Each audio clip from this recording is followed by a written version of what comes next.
Hi, I'm Alan, and I'm Driven to Know. I want to talk today about some of the books I have. This was an idea that was suggested to me by one of the friends of the channel who was curious to know what the books were about behind me on the shelf. And here in a few moments, we'll talk about those and maybe not get into real super detail about them, but just to kind of point out the sort of things that I keep around and things that have been important to me in my life and have helped me become the person I am, driven to know. One of the things I want to say about books, though, before we start that particular part of the video, is that books actually do two things for you. Books feed the passions and interests that you already have, and books can lead you to new passions and new ideas that maybe you didn't think about before. I've had this experience with books in multiple ways. Multiple ways. Did I say multiple ways? I have read books that have changed the way I have thought about things and convinced me I needed to learn more about the subject at hand. And there are a lot of books I own that I have read and continue to read simply because they tell me about things that I already am interested in and that I want to know more. Books can do the same thing for you. I don't encourage people to just live with books alone because there's more to life than just books.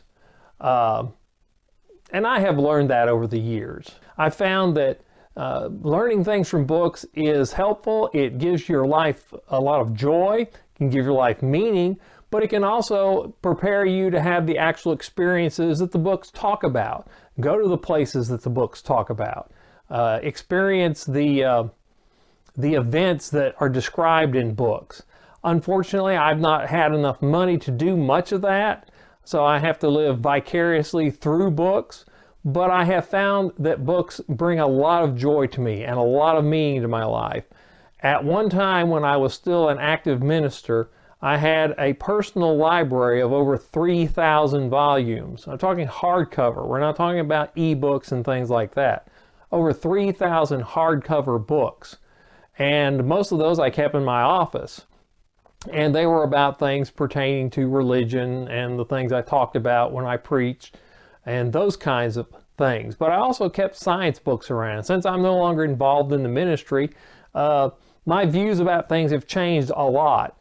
And the books that I'm going to show you here in just a few minutes are reflective of that. I hope you find them as interesting as I do, because I really do gain a lot of joy from books. Books are I just don't really know how to describe how wonderful books are. I really, really, really, really, really love books. I'm a bookophile. I'm a bibliophile. I'm a book lover. It's just hard to go into how much my life would be different and much more impoverished if I did not have books to read. I did not have books to look at. I did not have books to keep in my house. There's just something about having a lot of books around that brings a certain ambiance to your home that you would not have otherwise. So I hope that as we talk about the books that I have in the background here, that you'll get some enjoyment and some more understanding about who I am as a person.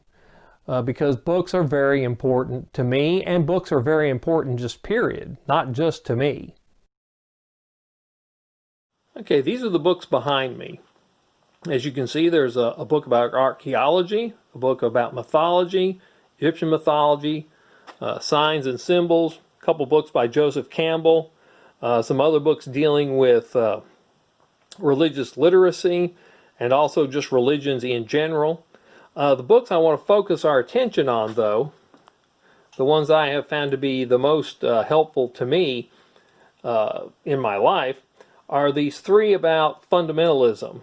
The Fundamentalism Project books, Fundamentalisms Observed and Fundamentalisms Comprehended, and Defenders of God, which is another book about fundamentalism.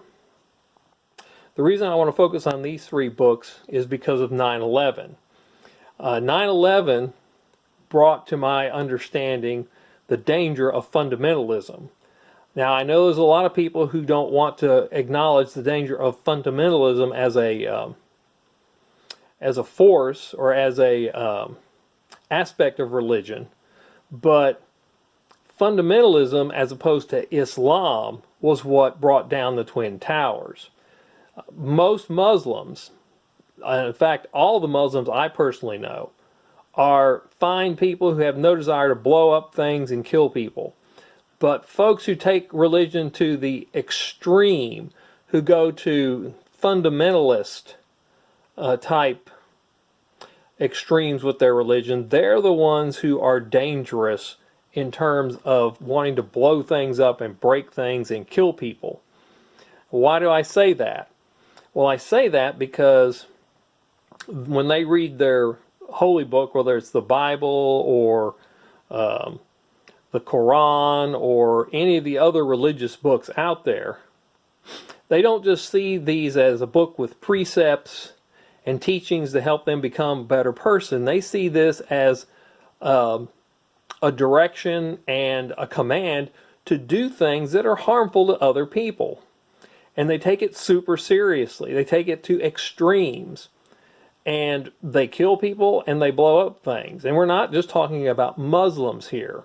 Muslims are not the only group of people that have radical, dangerous fundamentalists among them. Let's talk about some of the anti-abortion folks. They're dangerous. They blow up abortion clinics and shoot abortion doctors. And this has been going on for years now. We have fundamentalist Buddhists who are running around all through Southeast Asia committing all sorts of atrocities that you don't hear about. Fundamentalist Christians, kill abortion doctors and do other things. A lot of the folks that are white supremacists are in fact Christian fundamentalists who have weaponized their religion to do those things. Now, I'm not trying to stir up trouble or make a bunch of people mad, but that's the truth. It's not the fact of the person's religion that's a problem. It's not the fact of being a Muslim that is a problem, or a Jew that's being a problem, or even a Christian when it comes to terrorism. It's the fact that people take these ideas and these beliefs to the extreme and use them as an excuse to do horrible things to other people. And that's true of all these different faiths that I've talked about. And it's not just the province of Islam. Now, of course, the thing is, when some horrible Christian thing occurs, all the Christians say, oh, well, that's not my faith. I don't believe that. Well, that's probably true. You don't believe that. But that person who did those things took those ideas from the same book that you claim to believe in. Abortion doctors, they get killed and murdered, are killed and murdered by people who are fervent believers in the Christian faith.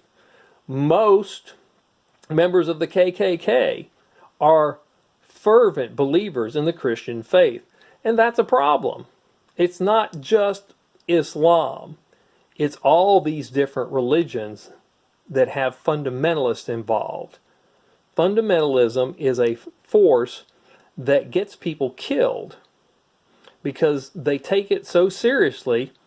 They take these ideas that you're supposed to kill your enemies that are opposed to your God or whatever so seriously that people literally do get killed. And that's not a good thing. That's not a good thing for anyone. Now, next to those, I have some books about science. Science Friction by Michael Shermer. The Varieties of Scientific Experience by Carl Sagan. Evolution versus Creationism. Darwin, The Indelible Stamp. Darwin, Discovering the Tree of Life. And Bertrand Russell's History of Western Philosophy. Now, you need to understand something. I do believe in evolution. I'm an evolutionist. I believe that life has evolved in this world, and I hope that doesn't upset anyone, but that's what I believe. These are all books that are interesting to me, and they have made me the person I am today, for good or for ill. I hope you found today's video interesting and enjoyable.